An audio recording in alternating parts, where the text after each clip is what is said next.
Welcome to African Affairs, a television program on Africa. We are in the studio of DCTV in Washington, D.C., United States of America. Today, we are honored and privileged to have with us the ambassador of the Federal Republic of Nigeria in USA, Ambassador Adebowale Adefuyi. His Excellency is the current ambassador to the United States. His background is very glorious. He has been a specialist in conflict resolution for over 22 years. He has engaged himself in research and teaching for over 12 years.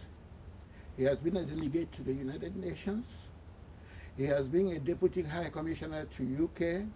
He has been a high commissioner to Jamaica and Belize. He has been advisor to the Commonwealth Secretary General on African Affairs. He has been advisor to ECOWAS President on governance and international affairs. He has connection with a lot of countries in Africa and the Caribbean.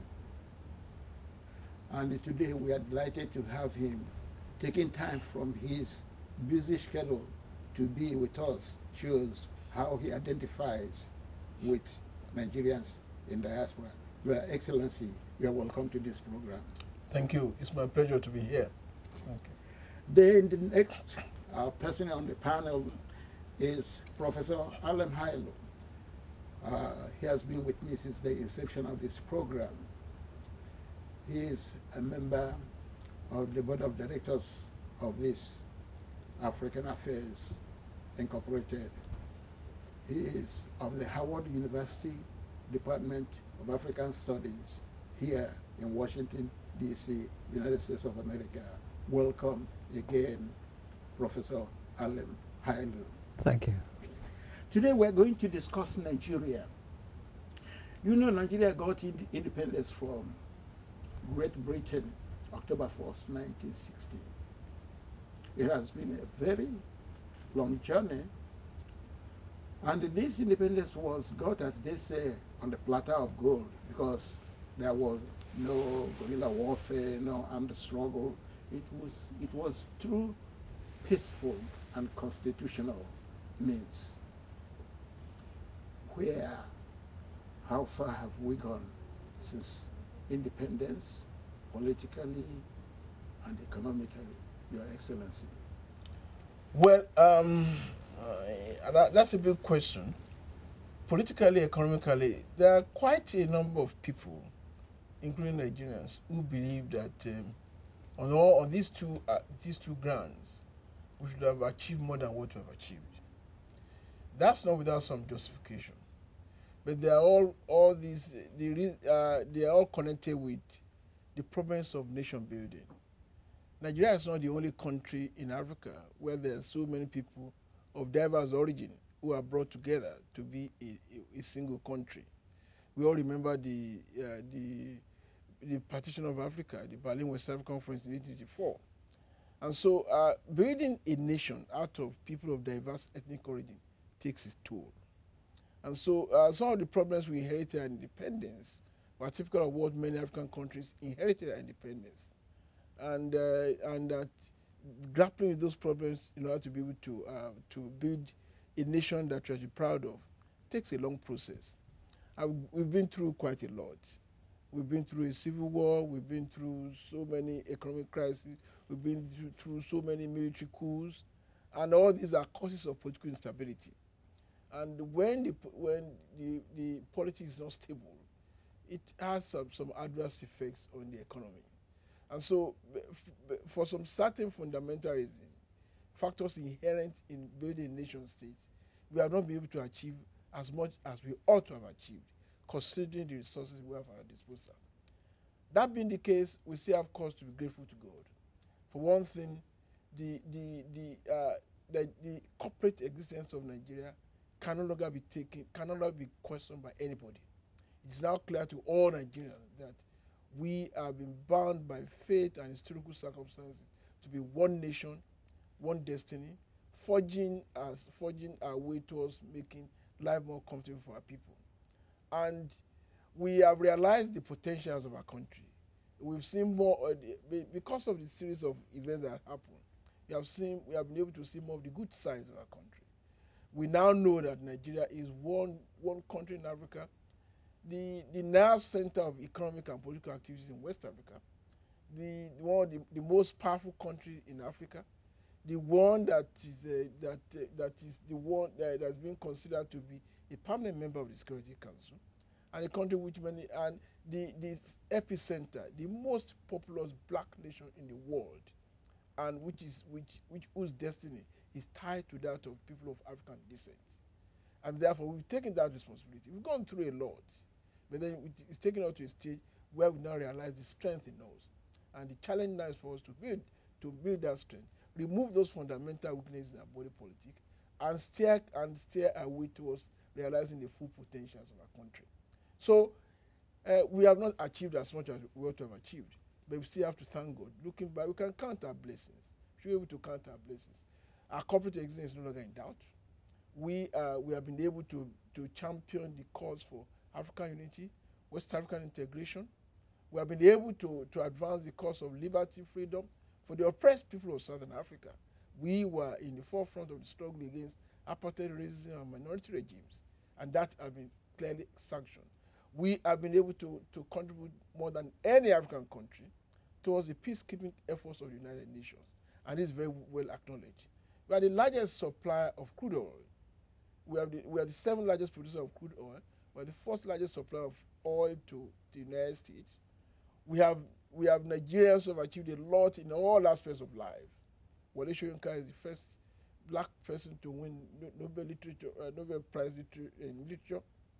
The managing director of the World Bank right now is our own national. We have people like Bart Nanji who have achieved a lot in terms of generating power. We have so many people who have won Nobel Prizes in all areas.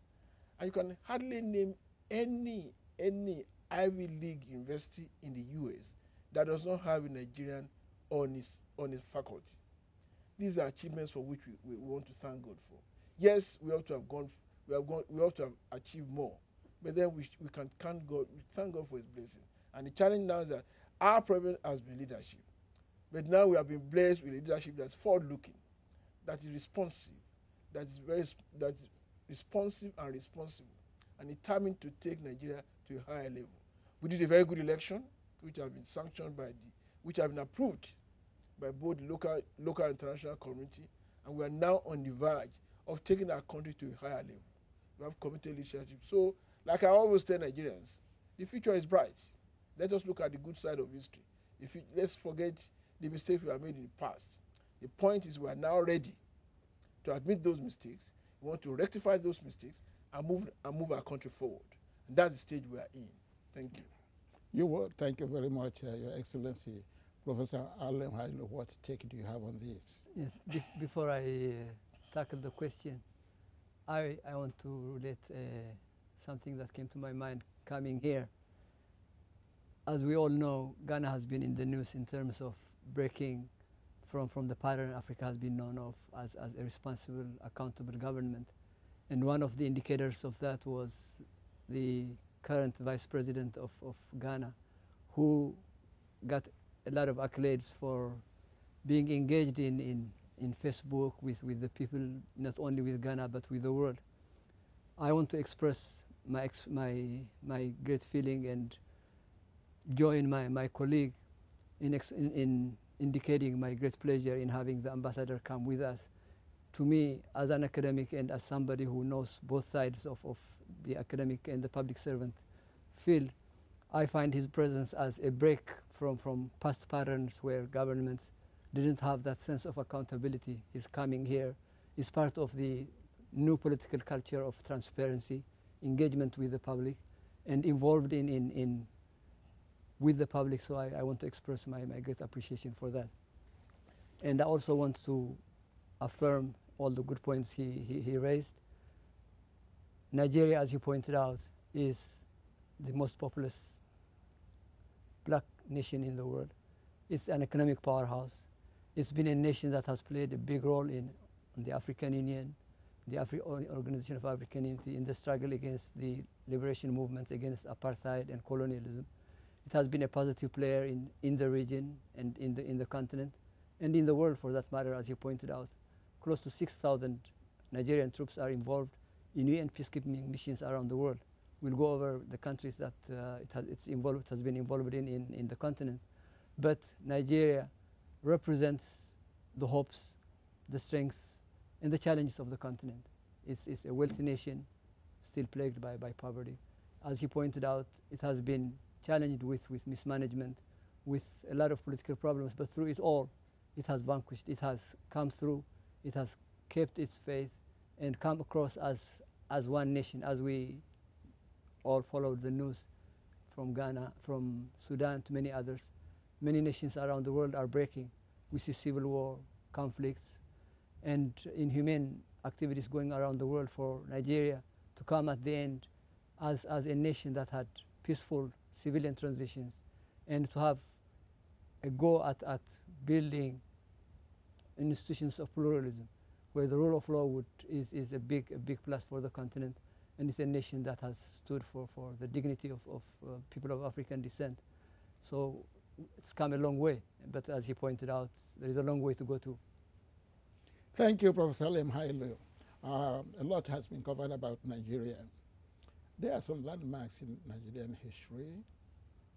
His Excellency, you have mentioned the question of the Civil War.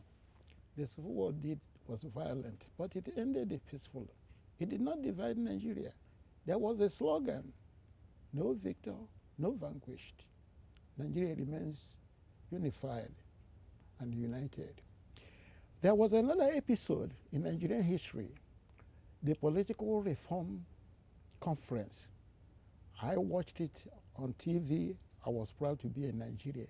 Despite our differences, different groups with different shades of opinion gathered, former heads of state gathered, and Nigerians began to talk, began to engage in talking.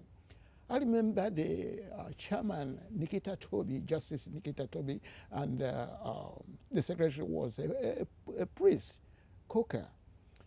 Both of them organized this conference. To the dismay of some other people that criticize, of course, governments have to be criticized anyway. It's not out there. Where has this taken Nigeria as far as the unity is concerned? Another peaceful episode that occurred, despite the criticism of 2007 election, I watched Nigerians line up from morning till night, waiting for the election materials to arrive. There was no rioting. There was no burning of houses. Some of them came from 7 o'clock till 5 o'clock, stood in the line, which showed the political maturity of Nigeria, that we are growing. Do you agree with me, Your Excellency? Yes. Well, I believe we are growing. Maturely, we are growing. First, having gone through series of civil war and military regimes and seen the bad side of the military regime, Nigerians are resolved, and we are clear in our minds that the worst type of democracy is better than the best type of military regime. For the simple fact that we Nigerians, we are proud of our dignity, we are self-conscious, we know our rights. We want to be given the right to choose the people that govern us. And look at what the military, for the whole period the military have done. Part of the reverses we have suffered, why we are not be able to achieve as much economically, is because of the nature of military regime. You cannot have meaningful progress without democracy. The first constituent, the first step towards having sustainable economic and social progress is democracy. For the simple reason that if you don't have a say in who governs you, and if that person who is ruling you does not feel is obliged to explain his action to you, that he does not feel he has to come back to you to renew his mandate, he does what he likes. And that's what we had during the military regime. Can you imagine a country for over 13 years, the military rule, not one single dime of what electricity was